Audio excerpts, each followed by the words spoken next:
Hey Airheads! Today's episode of Aficionados Internet Radio is brought to you by Audible.com. If you sign up today, you can get a free audiobook download and a free 30-day trial if you go to audibletrial.com/aficionadoschris. With over 150,000 titles for your iPhone, Kindle, MP3 player, and my personal preference, the Android, you can choose from many titles out there. My personal recommendation, The Hobbit Unabridged by J.R.R. Tolkien, seems appropriate considering the third and final film adaptation of The Hobbit will be coming out this week. Once again, if you want a free audiobook and a free 30-day trial at audible.com, go to audibletrial.com/aficionadoschris. The link will be in the description. Now, let's start the show.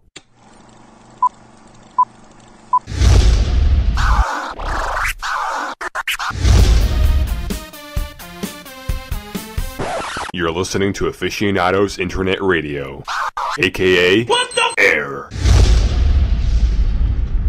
Hey everybody, this is Aficionados Chris here. I hope you're all doing well today. I have a very special guest on this episode of Aficionados Internet Radio. You've probably heard him in one of the most iconic anime series of all time and a personal absolute favorite series overall for me. At Jet Black from Cowboy Bebop. You've also seen him in several other anime titles, namely Naruto, Final Fantasy VII, Advent Children, among many other iconic anime series, including Digimon, a fan favorite on my channel. Mr. Beau Billingslea, how are you doing today? I'm doing great, Chris, and hello to you and hello to everybody out there. Thank you so much. I'm sure a lot of people who are big fans are very, very happy to hear from you. Well, it's nice to be heard. It's always good to be remembered.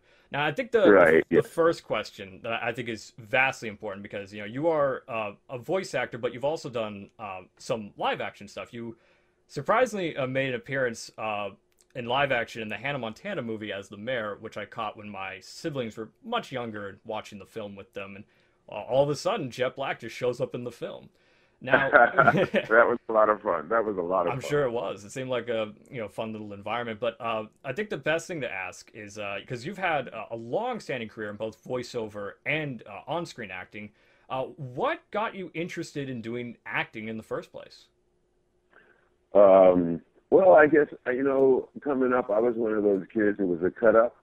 Mm-hmm. And so I spent a lot of time in the corner of my classroom with the dunce hat on, facing the corner. Yeah. And so from that standpoint, I was kind of like, my personality was always out there, When I decided, I told my father, I said, I think I'm gonna be an actor. He said, well, you know what? You've been acting a fool all your life. You might as well get paid for it. Well, at least he was supportive. Yes, he was supportive. Yes, he was. My mother and father were both supportive in my endeavors. Now, to move on to, of course, your most significant role, arguably, in your career, which is, of course, Jet Black in Cowboy Bebop. Now, the process always varies with actor to actor. Genre to genre, anime voice acting is significantly different from Western animation, of course, because you actually have to replace the dialogue with A.I.R. How did you end up getting the part of Jet Black? Was it an audition process, or did they just know who you are and just thought you were perfect, or how did that go? Yeah, Yutaka and Kevin Seymour just asked me to do it, and it was one of those magical moments that I wasn't familiar with the project. But I trusted both of them, and they felt that I would be perfect for the role, and that's how it came about. There was no audition process for me on Cowboy Bebop. Well, clearly, if there was, nobody could compare because you just fit that character so well. Well, it seemed like a pretty good mix, with who I am and who Jet is, because Spike and Faye are kind of like my kids, mm-hmm. and I have a son and a daughter. So there's a great overlap between Beau Billingslea and Jet Black. Well, that is one of the strongest things about the Jet Black character is that despite his brutish looks and overall personality, he has a very kind soul and is very fatherly in a lot of aspects. And clearly, you must relate to the character to some degree. Oh yeah. That there's no doubt, and he loves them. But of course, he's, as you said, the black dog is a rough character, so he can't show any sentimentality. And but I don't know if you remember, there was a point when in one of the episodes where Faye and Spike were off on their own adventures, and it was just Ein and I and Ed, and so I'm just dawdling around on the Bebop, and then I hear a noise, and I'm saying, I don't care if they come down, I don't care if they never come back. I don't need them around. And then I hear a noise, and the first thing I say is, Spike, is that you? Are you back? Like I actually, in preparation, because Funimation actually sent an advanced copy, the best thing about it was I've actually rewatched all 26 episodes, like, very recently. Good for you. Thanks for doing that. Well, it is, like I said, it is my personal favorite anime. It's what got me to take the genre more seriously when I was a kid, because back then my knowledge of anime was just, the kid stuff like Pokemon and Yu-Gi-Oh! And then anime kind of opened up this, at least Cowboy Bebop was the first one that opened up my eyes, like, they're like films. This is really good stuff. It's great characters, it's great writing, it's just a beautiful story. And the characters themselves are so relatable and wonderfully developed, because there's so many shows out there where sometimes there's like a character you can't relate to, but everybody has a great story, everybody has a great personality. Like, there's no weak link, and Jet Black, is just as cool and just as memorable as Spike or Faye or Ed or even Ein. That's very true. They all have their very significant idiosyncrasies and significant backgrounds, and it's in a certain way it calls to mind to me Seinfeld, because the mixture of those people was just so perfect. It actually is. It's like a galactic Seinfeld. Yeah, that's what I feel, that the mixture was so perfect. The future galactic Seinfeld. I've never heard that comparison. I guess that's a first right there. Well, yeah, I think that the chemistry was wonderful on Seinfeld, and I think the chemistry on the Bebop with everybody is terrific. Absolutely. And moving on to that, with fresh on the topic of the significance of Bebop, like I've been saying, I cherish the show, and maybe it sounds obsessive, but like I said, Cowboy Bebop has meant a whole lot to me, and rejuvenated my interest in the genre. And now it's the 16th anniversary with this Blu-ray release, and the show is still syndicated. It airs on Cartoon Network late at night on Toonami, which is back, of course. Now, why do you think the show is still talked about? Why do you think it's still popular? People still watch it, go back to it. People like me who watch it again and again. Now, why do you think people still love the show so much? Well, I'm speculating, but you consider all of the aspects of the show. First of all, the music is just fantastic. It's an eclectic mix of music, and the music is wonderful.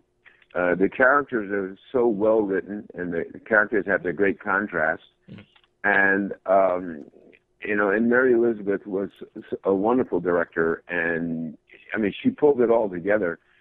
And who can put your finger on one thing? I think it's just the whole the storylines were very interesting, and Watanabe, he really picked apart American culture. There's so many references to the American culture in there that a lot of people wouldn't know.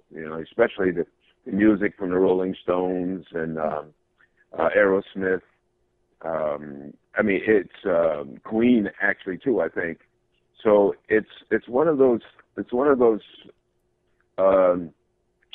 projects that all of the aspects came together and resulting in that, which is clearly a classic. Jet Black's nickname, Black Dog, was a song by Led Zeppelin, mm-hmm. And so this wonderful intellectual man in Japan learned so much about American culture that he intertwined so much of our culture into the storylines and into the names of characters and into the music.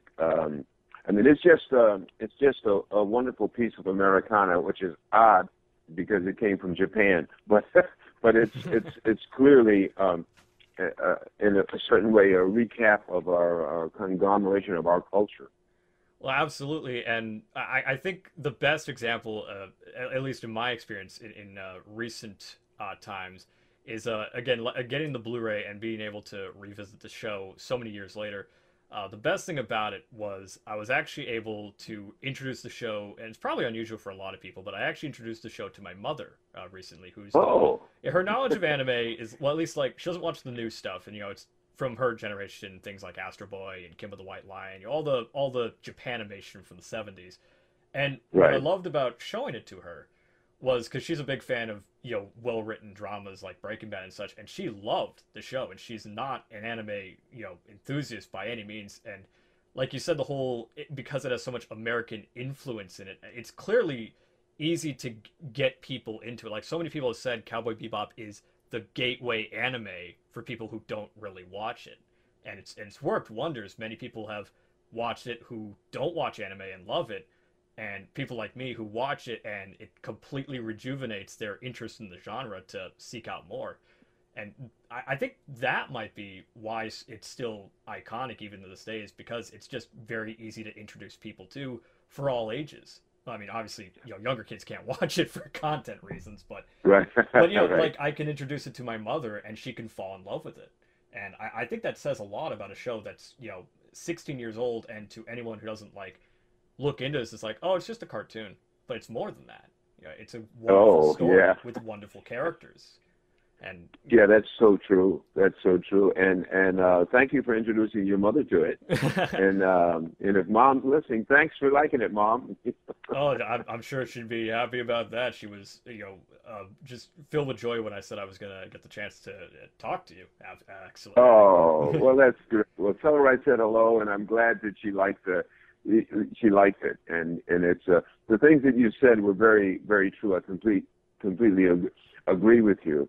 That it's when we were doing it, when it came out, I was really excited to introduce people to it. Mhm. And to say, check this out, and I got a lot of like, oh, come on, man, blah blah blah blah, and then they watch it and they say, oh, that's so cool, I love Cowboy Bebop. It's good to know that there is a show out there like that can get people to just sit down and enjoy it and not judge it because, the old saying goes, don't judge a book by its cover. You can't judge a show just because it looks like a cartoon. I mean, crying out loud, half the characters smoking it. You can't really do that in a lot of cartoons these days. No, I that is very true. And when I first saw that, honestly, I had some reservations about it. Mm. But in the overall context of the show, I think it's okay. Well, it makes a lot of sense considering it's like set in a time period where it's got a lot of influence of like film noir, and of course, characters in film noirs, they were always smoking. Right. Yeah, that's very true. And I mean, even Cowboy Bebop. I mean, Bebop. You probably don't remember, but years ago, those are like the beatniks. Say, hey, Bebop, baby, let's do the Bebop, and it was basically a musical term. But yeah, it was. This show is. I'm so happy to have been part of the Bebop journey, and to have had the opportunity to work with Steve and Melissa and Mary Elizabeth and Wendy Lee. It's just been a terrific experience. And earlier in the year we went to. It was the first time we all were together, and went to a con in Birmingham, Alabama, and it was magical. It really was, to have all of us on the stage together, and the room was packed, and people knew more about it than we knew, Well, that's like I've heard from Steve that the best thing about being part of an anime, especially a highly influential one, is the fans. Like the fans, Oh, yeah. help make the program what it is, and the fans are apparently are definitely wonderful people to meet. Oh, yeah, that's so true. I mean, it's all about the fans. I mean, if it wasn't for the fans, I mean, we wouldn't have a career. And and when we go, the love that, I mean, they just shower us with love at the conventions, and it's just a wonderful experience. I think we all feel very fortunate to be in the positions that we are, that, you know, you can go someplace and people just love you and love what you do and are so interested. They know so many details about the project, and they want photos, and, you know, they're wearing the costumes. We're so blessed to have a fan base that is so dedicated to us, and they're passing it on to other people. I mean, a new generation is being introduced to Cowboy Bebop now. You know, I mean, it's just absolutely wonderful. And as an old fan myself, that just makes me happy that 16 years later, people still want to share the show, and it's, you know, still as popular and as cherished as it is, you know, as it was back in, you know, at least in Japan, 98, of course, America about 2000, 2001, somewhere around there. But yeah, that always makes me happy that there's a show out there that I adore that millions of other people agree with me. Right. Yeah, and you know, watching it over and over again, you know, I periodically go back and watch an episode or two, and I mean, that's, you know, that's phenomenal. That once again, I go back to Seinfeld. You know, people watch Seinfeld episodes over and over again because they're funny every time you watch them. You know, and Cowboy Bebop to me is the same way. The music is so fantastic, and the project is so well written that it's enjoyable to watch it over again. And I certainly try my best, and I absolutely will with the new Blu-ray set that I have, and I already have watched it at least twice in a row this month alone. That's astonishing. Well, I'm a crazy fan. What can I say? I cherish this show so much. But I think the most important question, you know, going back to, you know, your roots of acting, with the internet age, you know, there's so many people out there, friends of mine that I know, people out there who are fascinated with the voice acting community. You know, so many talented people come from there. Of course, you know, you mentioned one of your good friends and you know, a highly iconic voiceover artist, Steve Bloom, who of course played Spike Spiegel. There's so many people out there that, you know, are aspiring to do the same thing. You know, I know so many people like, I want to do voice acting, and not that sort of, oh, I can do funny voices, let me see if I can make a check. But there are people that are dedicated to the acting and the art of the voiceover. As an accomplished voiceover actor yourself, what do you think would be the best advice to give to people who want to reach that dream? Well, the first thing is, I think, like in any discipline, is to study. Mm-hmm. You know, to take a class, get in the booth, and practice your craft. You know, there's nothing like doing it, and to explore your talents. You know, everybody brings their own special talents to the booth, and to discover what they are, and to develop them, and to expand them. And I would say to find a mentor in your area. In the way that the industry is now, I mean, everybody doesn't have to come to Hollywood like years ago. You know, if you wanted to be an actor, you had to go to New York or Hollywood. Mm-hmm. And but now with the electronics, you can submit yourself. I remember a friend of mine was on vacation in Germany, in Berlin, and she had an audition, and she did it from Berlin, they found a studio, and she did it there. So there's no limit to what you can do in your own hometown. I think if you live in a place where the city is of a certain size. Mm-hmm. But my best advice to anyone who wants to do this is to, like, drive your family nuts, like I do, doing characters and voices, singing, and day in and day out. Living with an actor it can be quite a challenge. Well, certainly, and it's good. Like, I have parents who are just as supportive, who love what I do, care about what I do, and I think that's the most important thing, is to have supportive people in your life. And to practice. Like, the only way you can get good at something is you got to make mistakes and then learn from your mistakes, and that way you can perfect your craft and get better at it, no matter what it is you're doing, voice acting or otherwise. That's exactly true. I mean, there's nothing to do but to do it. Mm-hmm. And don't fear making a mistake. Don't fear sounding silly, and just let yourself go. And you'll make mistakes, but that's okay. Everybody makes mistakes in every field of endeavor. And the nice thing about our business is if you make a mistake, it's not life-threatening. You know, so we're not. You know, if I was a heart surgeon, I go, oops. Oh, yeah, well. That's a different story.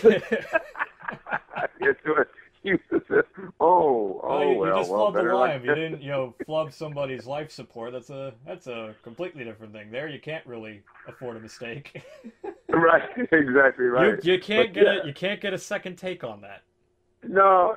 You just say, well, you know what? You win some, you lose some, but no, that doesn't work. But it just in our business, on camera and in voice work, it's very important for you not to be afraid to look stupid, sound stupid, or silly. To take your chances, because out of that comes brilliance.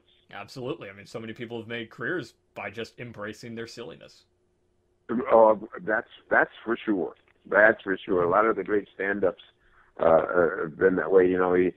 We see their honed material in the media, but so many of them spend years in clubs making the mistakes and trying to figure out and dying on stage. I had a friend of mine years and years ago. He was a stand-up, and he went to the Comedy Store here in L.A. and he followed Robin Williams. And when he got on stage, and he is bald, and so he wore a toupee. So whenever things failed, his go-to gimmick was to tell this little joke and whip off his toupee, and that would get people to laugh. But he said that by the time when he got on stage, everybody was totally laughed out. Yeah, they were just absolutely exhausted. So nothing he did was funny. Nobody laughed at anything he did. And he just totally died on stage. Poor man. Yes, that was. He said even the toupee gimmick that didn't even work. He said, well, but he did. It was a great growing experience for him. And you can imagine you're in a room full of people and you're standing up there to be funny, and they're expecting you to be funny, but they're laughed out. And what a feeling that must be. Fortunately, I've never been in a situation that I'm aware of that I totally died and had to slither off the stage. But it's one of those things that people who choose this for a business, you're putting yourself out there. And once you decide to do that, it's important not to be afraid to sound silly, look silly. Just take your chances, and you won't have a success every time, but you'll find that you have more and more success if you push the envelope and take your chances and stretch yourself. Absolutely, I agree. I completely agree, and I hope a lot of people listening take that advice to heart. Yeah, I hope so. It's not an easy thing. I know. I was talking to somebody. I just did a keynote speech at a college reunion earlier in the year, and one of my friends said, "Oh man, I can never stand up in front of people," And I've been doing it for so long; it's just second nature to me. But I understand. Way back, I took a public speaking class when I was in high school. My father insisted that I do that, and it was really great advice. But I remember the first time I stood up to speak in front of people, I was absolutely petrified. I mean, I was sweating and I was upset. My stomach was upset. I wanted to throw up, but it was terrible. And but I did the class and I did the speeches and I overcame that. But when someone says that to me, that I get petrified. I'd rather go to war than to stand up and talk in front of people. And I said, well, I understand because I used to be that way. I'd probably take the stand in front of people over the possible death. Right. That's just me. All right. Thanks so much. And I think the best thing to say right now for a lot of people listening, in case you're somehow not aware, Cowboy Bebop will be available for the very first time on Blu-ray from Funimation come December 16th. There will be a DVD version as well for people who just haven't upgraded to Blu-ray. And of course, people who watch me regularly, there is a Blu-ray review coming out in the following week with a special appearance by Spike Spiegel himself, Steve Bloom, So look out for that. Hope you guys enjoy that. And, I want to give a very special thanks once again to Beau Billingslea for agreeing to do this interview. It was wonderful to get to, chat with Jet Black himself. I hope it was fun for you. It was a great fun, Chris. Whenever I get a chance to talk about Cowboy Bebop, Jet Black, and the gang, it's very special. It's a special treat for me. And it was. Thank you, everybody out there, for listening. And I hope you get a chance to check out the Blu-ray and all of the interviews and that come along with it, and continue to enjoy Cowboy Bebop. Absolutely. For years to come, 20, 30 years, when I'm near death and my last words are bang, everyone should be watching Cowboy Bebop forever and ever. At least that's just me. But I think possibly. I don't know. It's you never know. You never know. 16 years. Shinichiro Watanabe said it could last 30. I want to see it last for more than that, and I certainly think it has the potential to do so. Clearly, with introducing it to my mother, who is older than me and absolutely loves it, it's for everyone. And you should all, if you've never seen the show, first of all, what's wrong with you? Second, please check it out. It's fantastic anime. It's still, to this day, one of the best. So many highly influential anime, so many films, and even live-action films have taken inspiration from the series. And it is really something that everyone should at least check out at least once. So thanks again, Beau Billingslea, for being on the show, and hope you have a wonderful rest of your day. Thank you, Chris, and happy holidays to you and everybody. And bang, see you, Space Cowboy. Aficionados Chris was your host for tonight. This is the sign off where we say goodnight. If you enjoyed it, then please like and share. This was a podcast.